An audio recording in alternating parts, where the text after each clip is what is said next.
Welcome everyone. Welcome to my channel legal information by Labh Singh Sandhu. आज मैं आपके साथ एविडेंस एक्ट की सेक्शन 9 और 10 डिस्कस करने जा रहा हूं। Section 9 of Indian evidence act deal with flowing fact in issue और relevant fact. First, which is necessary to explain the fact in issue or relevant fact. Any fact which is necessary for fact in issue or relevant fact which explain that matter is relevant fact. Second is which introduce anything which make introduction of fact in issue or relevant fact is also a relevant fact. Third is which support an inference or which rebut an inference.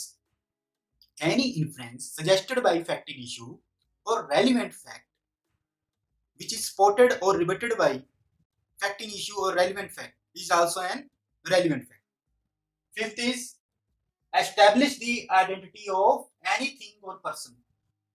जो किसी चीज की identity establish करे वो relevant fact है या fact in issue है। Next is which fix the time and place. जो फैक्ट इन इशू और रेलिवेंट फैक्ट के रिगार्डिंग टाइम एंड प्लेस के बारे में बताए, that is also a relevant fact. Next is the show relation of parties. जो parties का relation बताए, कैसे दोनों का रिलेशन है, how the accused know to the victim, how victim know to accused, and how witness knows to victim or accused relevant fact.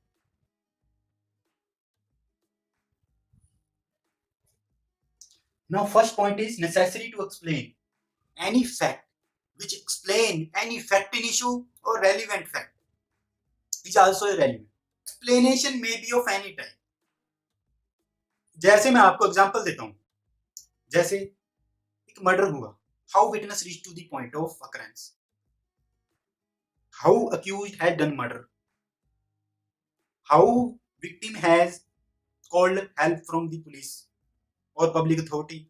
So anything which explain fact in issue or relevant fact also becomes relevant fact. अब मैं इस point को important case law से explain करूंगा। Now first case is Noor Mohammad versus emperor, 1944 का case है। इस case में क्या हुआ था, जो नूर मोहम्मद है वो अक्यूज है इस केस में।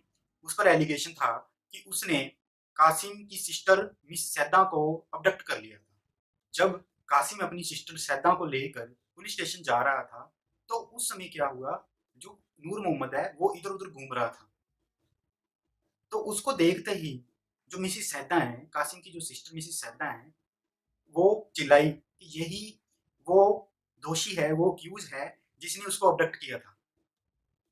कासिम ने ये इंसिडेंट देखा और उसने उसी टाइम ये इंसिडेंट जो उनके साथ हेड कांस्टेबल था उसको जाके बताया। जो हेड कांस्टेबल था उसने इस स्टेटमेंट के बेसिस पे नूर मोहम्मद को अरेस्ट कर लिया। बाद में क्या हुआ, बाद में witness Mrs Saida is won over by the accused. Due to that reason prosecution wants to prove the statement of mister Qasim, who has given the statement that on seeing the Noor Mohammed, Mrs. Sadda cried that he is the person who has abducted her. इस case में court ने held किया the statement by Qasim explaining the circumstances regarding arrest of Noor Mohammad is relevant. Court ने इस case में held किया कि जो कासिम ने स्टेटमेंट दी थी वो नूर मोहम्मद की अरेस्ट को एक्सप्लेन कर रही थी। इसलिए जो स्टेटमेंट जो कासिम ने दी गई है वो under section 9 of evidence act में रेलिवेंट है, क्योंकि ये नूर मोहम्मद की अरेस्ट को एक्सप्लेन कर रही है। नेक्स्ट केस है रहान लालू वर्सेस एम्परर, 1938। इस केस में क्या हुआ, राहुल लालू ने अपनी वाइफ का मर्डर कर दिया था। जब वो अपनी वाइफ का मर्डर कर रहा था तो उसका जो बच्चा है वो चिल्ला रहा था, रो रहा था। उनको देखते ही जो आई विटनेस है केस का वो प्लेस ऑफ अकरेंस पर आ गया। उसने देखा कि जो राहन लालू है उसके हाथ में एक एक्स थी, कुल्हाड़ी। जो बच्चे की मदर है उसकी डेड बॉडी जमीन पर पड़ी थी। इस केस में हेल्ड हुआ कि cry and words said by the child to the witness explain the fact that why witness gone at place of occurrence. Next is introductory fact. Any fact which is introductory related to fact in issue or relevant fact is also a relevant fact. For example, in examination chief conducted before the court, witness give his name, age, father's name, residence, occupation, and why he has gone to the place of occurrence are introductory facts, because these type of facts introduce the fact in issue or relevant fact. Next is any fact which support or rebut inference suggested regarding fact in issue or relevant fact. मतलब कोई भी fact जो किसी भी fact in issue को support करे या उसको रिबट कर दे तो वो फैक्ट रेलिवेंट होगा. For example, question is whether A robbed B after the commission of offence A run away. Now, A ran away after the commission of robbery. Support the fact in issue. But if A explained that he has gone for the urgent piece of work, then that fact rebut the fact in issue. Next is any fact which establish the identity of anything or person is relevant fact. Court में सबसे ज्यादा किसी भी thing की या person की जो identity है वो एस्टेब्लिश करने की जरूरत पड़ती है. For example, a murder is committed. Who has committed the murder? Who is the person who has committed the murder? Which is the thing used for the commission of murder? Whether it is knife, pistol, or stick, how a person is murdered.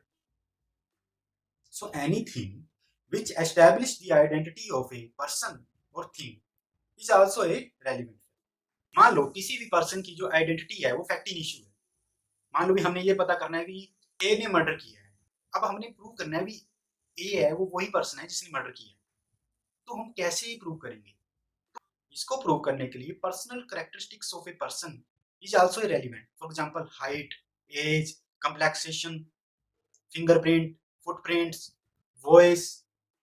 Voice, handwriting, manner, dress. These are relevant to establish the identity of a person, or residence, occupation, family of a person is also relevant. Next is test identification parade. Test identification parades deals with the identity of accused.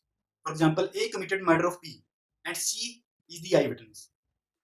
C does not know previously to A. C identify A that he has committed the murder. So, identification of accused by the witness is the test identification parade. After the amendment of 2005 in the CRPC, section 54A deals with test identification parade. It says that person arrested with the charge of commission of offence required for the purpose of investigation, then court on the request of officer in charge of police station direct for the identification of accused. जब कभी भी investigation officer को या officer in charge of police station को लगे कि जो accused है वो रिक्वायर्ड है for the purpose of identification and he is involve in the crime and there is allegation of commission of offense on the accused, then he may apply to the court regarding test identification. And on the application of officer in charge of police station, court may direct the identification. 2005 से पहले कोई भी test identification के regarding provision नहीं थी. इससे पहले जो भी प्रोसीजर फॉलो किया जाता था वो भी प्रैक्टिकल एक्सपीरियंस के बेसिस पे फॉलो किया जाता था. इसका पर्पज यही है कि to identify the accused who has the committed the crime और who is the connected with the crime.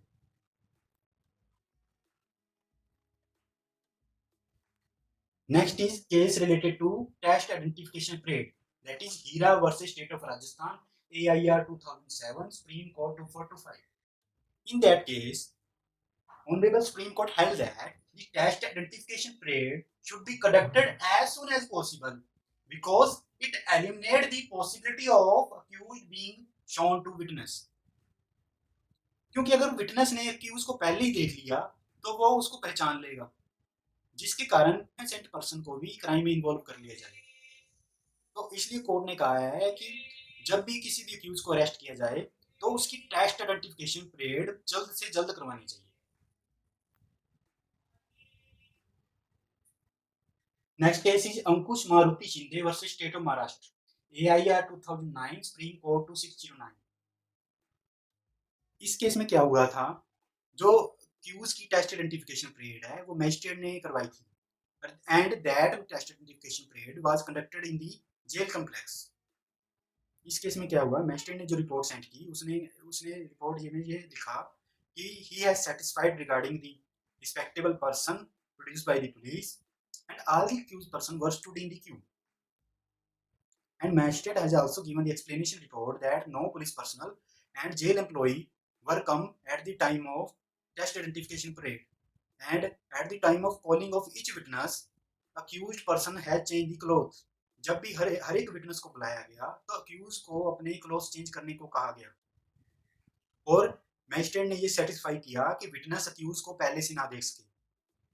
तो इस केस में कोर्ट ने हेल्ड किया टेस्ट आइडेंटिफिकेशन पीरियड है वो वैलिड है, और कोर्ट ने टेस्ट आइडेंटिफिकेशन पीरियड के जो ऑब्जेक्ट हेल्ड किए वो हैं, it enable the witness to satisfy that accused was the one who was seen in connection with crime.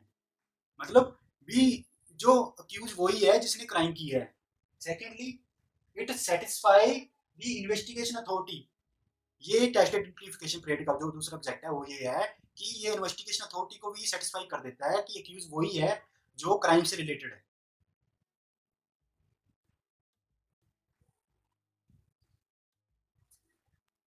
Next point is any fact which fix the time और place. कोई भी crime में या कोई भी सूट है उसमें कोई भी फैक्ट इन इश्यू या रेलिवेंट फैक्ट का टाइम प्लेस बहुत इंपॉर्टेंट है। When the crime is committed, where the crime is committed, so any fact which fix the time और place is relevant fact. Next is relation of party. Relation of party means relation of accused to the victim, relation of accused to the witness, relation of victim and witness। मतलब जो भी कोई fact ये बताए कि parties की relation क्या है, इनमें क्या रिलेशन है, वो भी रेलिवेंट फैक्ट है। जैसे हस्बैंड वाइफ का रिलेशन हो गया, मदर फादर का रिलेशन हो गया, फादर सन का रिलेशन हो गया, एम्प्लॉई एंड सर्वेंट का रिलेशन हो गया, एम्प्लॉयर एंड सर्वेंट का रिलेशन हो गया। रिलेशन में भी anything, so relation is also a relevant fact. Next is section 10 of evidence act, that is conspiracy। It says that things said or done by conspirator which is related to common design and where evidence that two or more person conspired to commit an offense, then anything said or done by the conspirator related to the common design is relevant fact। मतलब जो भी दो या दो से अधिक लोगों ने मिलकर कोई भी साजिश की कोई क्राइम करने के लिए, तो जो भी उन्होंने कहा सुना related to the commission of offense or conspiracy is also a relevant fact। For example, A and B agree to commit murder of C। Now, during this act of commission of murder, they have exchanged the letter of conversation। This letter of conversation is relevant under section 10 of evidence act। Next is meaning of conspiracy। It means combination of two or more person for unlawful purpose। दो या दो से अधिक व्यक्ति कोई unlawful act करने के लिए, गैर कानूनी काम करने के लिए जो भी एग्रीमेंट करते हैं, जो भी सहमति जताते हैं, वो क्या है, कॉन्स्पिरेसी, साजिश। Section 120A of IPC also deal with conspiracy।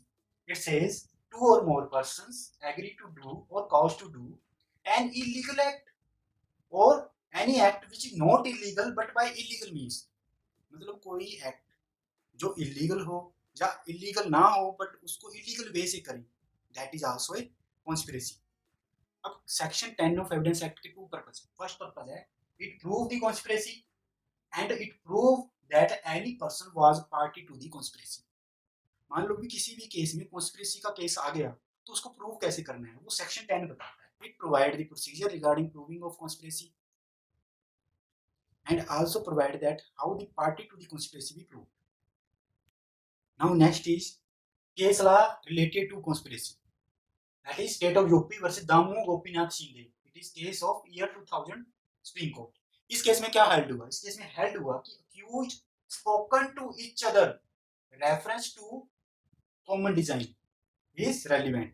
मैंने आपसे कहा क्या कहा? Conspiracy means anything said or done.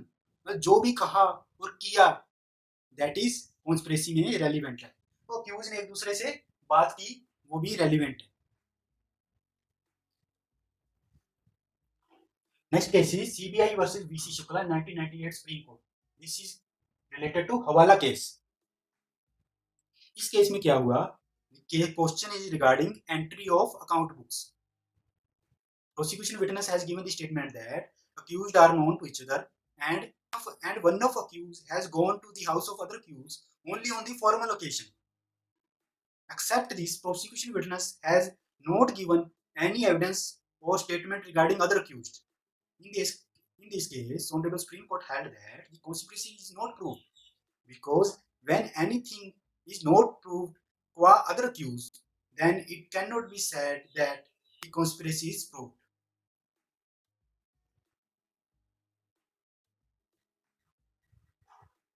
So this is the section 9 and 10 of Evidence Act. Now I will meet you in the next lecture with other provision of Evidence Act. Thank you.